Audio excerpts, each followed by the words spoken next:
Oh, tiens, pas tous, bien aimés frères et sœurs. Il y a eu un entretien téléphonique entre deux chefs d'État, celui du Sénégal et celui de la Russie. Le président Bassirou Diomaye Faye a parlé avec le président Poutine parce que ils veulent régler. Le président Diomaye Faye veut coopérer avec le président Poutine pour apporter la paix dans le monde, notamment dans la région sahélienne et puis aussi dans la sous-région, dans toute la sous-région. Il veut participer à la paix, à la résolution des conflits, des crises.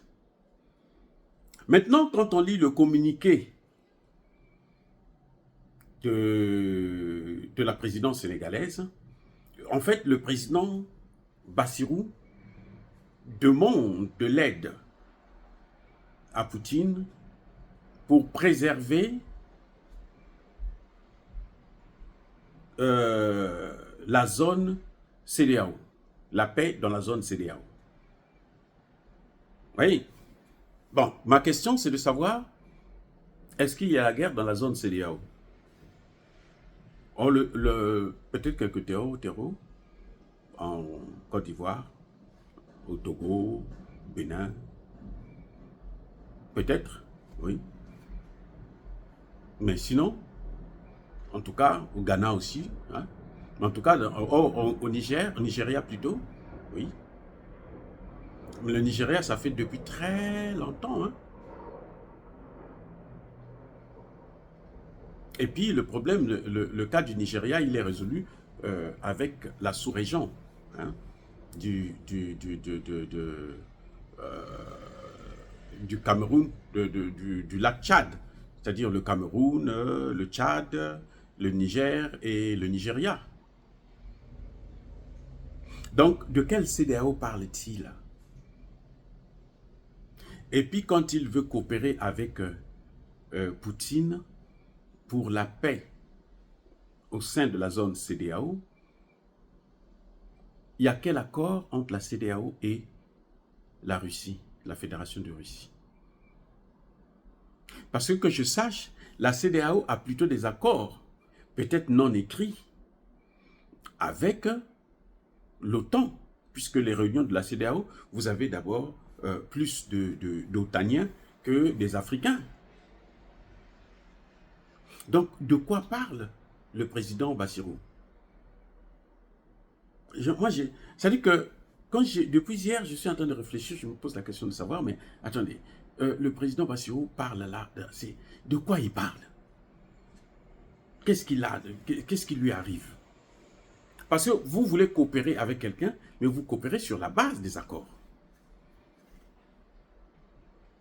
Que je sache, la CEDEAO a des accords avec l'OTAN, même si ce n'est pas écrit, parce que c'est l'OTAN qui finance la CEDEAO. C'est pour ça que Emmanuel Macron peut déclarer la guerre contre le Niger au nom de la CEDEAO. Oui. Parce que quand la CEDEAO est en train de faire pression pour faire la guerre au Niger, eh bien, la France a déjà 2000 soldats en Côte d'Ivoire. Ça, Bassirou ne savait pas. Peut-être. Mais en tant que président, il devrait avoir l'information. Il ne devrait pas avoir la même information que nous avons. Parce que Macky Sall le savait. Et Macky Sall, lors de la transition, a donné le témoin. Ce sont les informations qu'il devrait donner à Bassirou. Sauf s'il est incompétent. Mais je pense que ce sont des informations qu'il a dû donner. Et oui, c'est ça. Parce que quand on parle de vous voyez pourquoi la transition prend plus de 2 mois. Non, oui, plus de 2 mois. 2 mois et demi aux États-Unis. C'est pourquoi? Mais c'est pour transmettre les dossiers là. Donc un chef de l'État, quand il arrive, s'il n'a pas ces informations, c'est qu'il n'est pas un bon chef d'État. Ou bien son prédécesseur n'a pas été sérieux. On ne lui a pas donné tous les détails de ces dossiers. La CEDEAO est la chose de l'OTAN, de la France-Afrique. C'est l'OTAN et la France-Afrique qui gèrent la CEDEAO. Ce sont eux qui financent, ce sont eux qui gèrent. Donc lui, il appelle Poutine pour venir s'impliquer dans la CEDEAO au nom de quoi? Oh oui. Attendez, c'est moi qui ne me pousse pas à la réflexion très loin. En fait, il appelle Poutine parce que lui considère toujours que le Mali, le Burkina et le Niger font partie de la CEDEAO. Vous voyez les gars, ça dit qu'aujourd'hui, c'est comme quand vous demandez le divorce. Vous savez, ceux qui sont passés par là, ils savent qu'il y a ce qu'on appelle la séparation de corps. Vous êtes toujours légalement mariés, mais vous êtes séparés de corps, vous ne dormez plus ensemble. Parfois, il y en a un qui a même déménagé.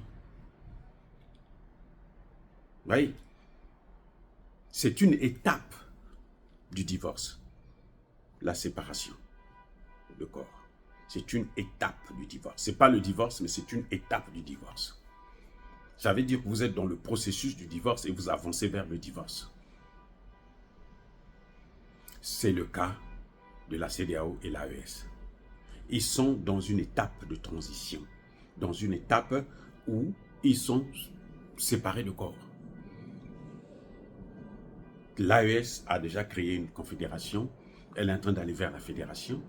La CEDEAO continue à se faire lécher le cul, à lécher le cul des Français, des Américains, des Anglais, Allemands et autres. C'est deux choses différentes. Donc il ne peut pas, c'est ridicule qu'il demande à Poutine de venir l'aider pour ça. Il y a un problème avec lui. Vous savez, c'est pas parce que tu ignores un fait que ce fait-là n'existe pas. Non, non, non, non. C'est faux, monsieur Bassirou. C'est pas ça. Ça dit que les Occidentaux ont demandé justement à Bassirou et aux autres d'ignorer, de faire comme si, bon, ils sont toujours, faites comme si, ce sont des membres de la CEDEAO. Non, vous êtes en séparation de corps déjà. Vous êtes en train de fournir toute la documentation à vos avocats pour plaider pour vous le jour du divorce, qui est l'étape finale, qui aura lieu en janvier prochain, là. Le 28 janvier exactement. Voyez, donc M. Bassirou, quand il demande à Poutine d'intervenir, en fait, il est en train de demander à Poutine de s'ingérer dans les histoires de l'AES, de demander à l'AES de revenir dans la CEDEAO. Parce que lui-même, il a reçu un niet de tous les 3 pays. Il a envoyé son premier ministre qui a reçu une fin de non-retour et ils savent. Alors que les Occidentaux, ils ont juré sur ça. C'est pour ça que vous voyez la pression s'intensifie au Mali, au Burkina et au Niger. Parce qu'ils ont décidé qu'il faut qu'on déstabilise au moins un pays. Au moins un pays. Il faut qu'on déstabilise au moins un. Avant le 28 janvier prochain. Pour avoir l'espoir de casser l'AES. Pour que cette AES-là ne puisse pas avoir une monnaie à eux. Oui, c'est ça le problème. Le grand problème, c'est celui-là. Et Bassirou le sait. Bassirou, quand il s'agit de la base militaire française au Sénégal, il dit à Macron, je suis en train de réfléchir. Mais quand il s'agit de l'AES, il ne dit pas que je suis en train de réfléchir. Il est en train de travailler là-dessus. Il est en train de poser des actes, mais ça ne marche pas. Et il appelle au secours.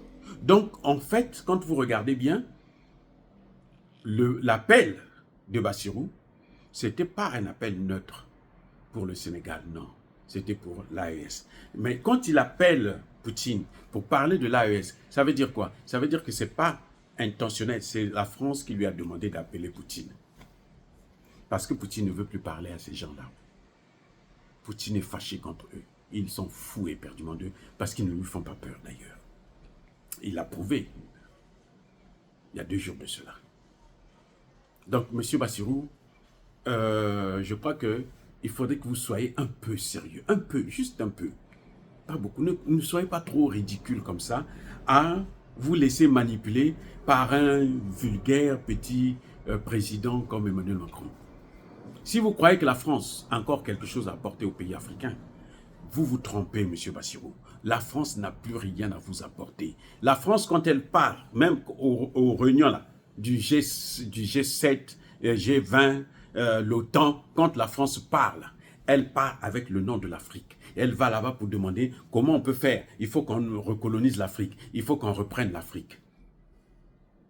Voilà ce que la France fait. Oui. La France avait promis d'envoyer les SCAF, non? Elle avait promis d'envoyer d'autres. Elle n'a pas pu. Elle avait promis de donner 3 milliards. Dernièrement, ils ont dit non, on ne peut pas donner ça. Puisqu'ils n'en ont pas. Ils n'ont même pas d'argent pour vous donner à vous, Bassirou. C'est fini. La France n'en a plus. Ce n'est pas qu'elle ne veut pas. Elle n'en a plus. La France et l'Angleterre sont deux anciennes puissances, deux empires en perdition, en perte de vitesse, en plein déclin, et qui s'accrochent sur des apparences. Quand on voit Macron au G7, on se dit, oh, oh, oh. Vous savez quoi? Macron a quitté sa place de chef d'État. Parce qu'au G20, là, il y a les chefs d'État et puis après, il y a les ministres. Les chefs d'État, les chefs de gouvernement et les ministres. Macron a quitté son rang de chef d'État pour venir saluer Lavrov. Vous n'avez pas suivi ça? On ne vous a pas parlé de ça? Parce qu'il n'en peut plus. De plus en plus, on parle même de sa démission. Oui. Monsieur Bassirou, c'est fini la France-Afrique. Ne rêvez pas. C'est ça le problème des chefs d'État africains. Ils sont encore dans la France-Afrique alors que la France-Afrique est morte. C'est fini. La francophonie, c'est fini. Vous voyez, Tshisekedi est venu se faire humilier là, à Paris pour rien. Pour rien. La francophonie, c'est fini. La secrétaire générale de la francophonie ne sait même pas parler français. Vous voyez, ça dit qu'elle ne sait pas parler français. Ce sont eux-mêmes qui le disent, c'est pas moi. Moi, je ne la connais pas, je ne l'ai jamais entendue. Vous ne l'entendez pas parler parce qu'elle vous parle toujours en anglais. Donc, M. Bassirou, arrêtez de vous ridiculiser. Gérez le Sénégal. Gérez le Sénégal. Et gérez-le bien et nous allons vous acclamer. Soyez bénis, abondamment bénis par le Dieu des Kémites et par nos ancêtres angélisés. Mais que tous ceux qui persécutent le continent africain le pillent et le déstabilisent, qu'ils soient noirs, blancs, chinois, arabes, juifs, indiens ou qui qu'ils soient punis, maudits, foudroyés, neutralisés, écrasés, effacés par le Dieu des Kémites et par nos ancêtres angélisés. Vive l'Afrique éternelle, j'ai dit et j'assume.